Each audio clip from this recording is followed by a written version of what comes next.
Nag-iisip nga pala ako ng negosyo. Marami akong pinagpilian pero chicken pastil talaga ang nagustuhan ko. Pero bago natin ilabas sa merkado, kailangan muna nating tikman ang gawa ko. Kaya ngayong araw, samahan nyo akong magmukbang. Sana suportahan nyo ako pag inilabas ko na to sa merkado. Gusto ko kasi ipatikim sa lahat ng luto ko. What is up guys? Ako nga pala si Jandel. And nag-iisip ako ng business na alam kong papatok sa masa na hinahanap-hanap ng mga tao. Ito yung naisip ko.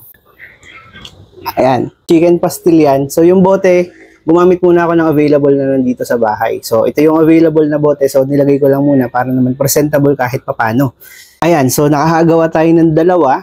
And ito ay trial lang. Ipapatikim din natin ito sa lahat ng mga nakakasama natin dito para malaman natin kung pasado ba sa kanila. Siyempre, aalamin din natin kung talaga bang nagustuhan nila or meron pa tayong kailangang i-adjust. Pero sa ngayon, ako muna ang titikim at kakain tayo ngayon ng chicken pastil. Ayan, kung makikita ninyo. So, iniready ko na talaga para tikman natin kung meron pa tayong kailangang i-adjust sa ginawa natin, niluto natin na chicken pastil. Okay, so samahan nyo akong kumain. Tignan natin kung masarap ba yung pagkakagawa ko.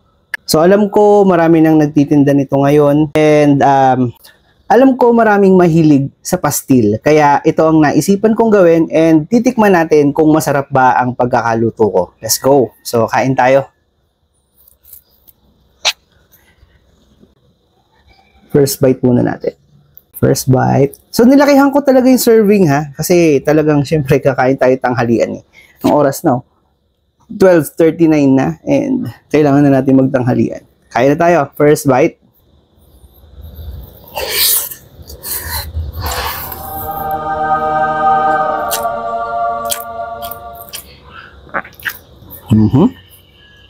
Isa pa.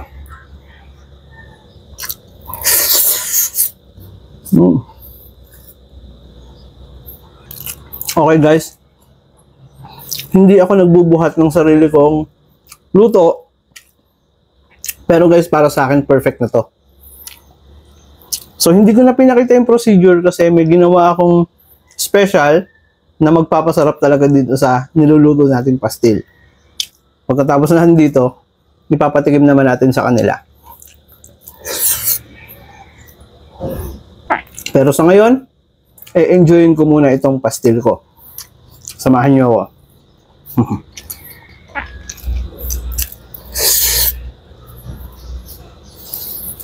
By the way guys, spicy nga pala itong ginawa ko kaya hindi ko alam kung magugustuhan ng iba kasi maanghang yung ginawa ko. Yung iba kasi ayaw nila na maanghang.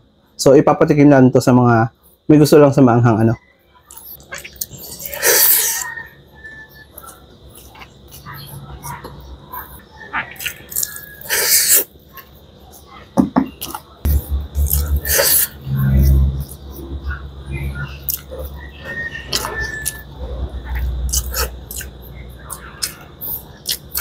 Ang sarap nun. So again, hindi ko na-expect makakagawa tayo ng ganitong kasarap. Na-excite ako bigla, alam niyo yun. Ang tanong, meron kayo susuporta sa akin sa business natin na to kapag inilabas na natin sa market? Guys, sana suportahan niyo ako and soon ipapakita ko sa inyo kung paano ko ginawa ito. Pero sa ngayon, magpo-focus muna ako sa pag-i-improve ng ating product. Sana guys, suportahan niyo ako dahil promise, masarap to. Kayo nang huhusga. Let's go. Patikim na lang sa kanila.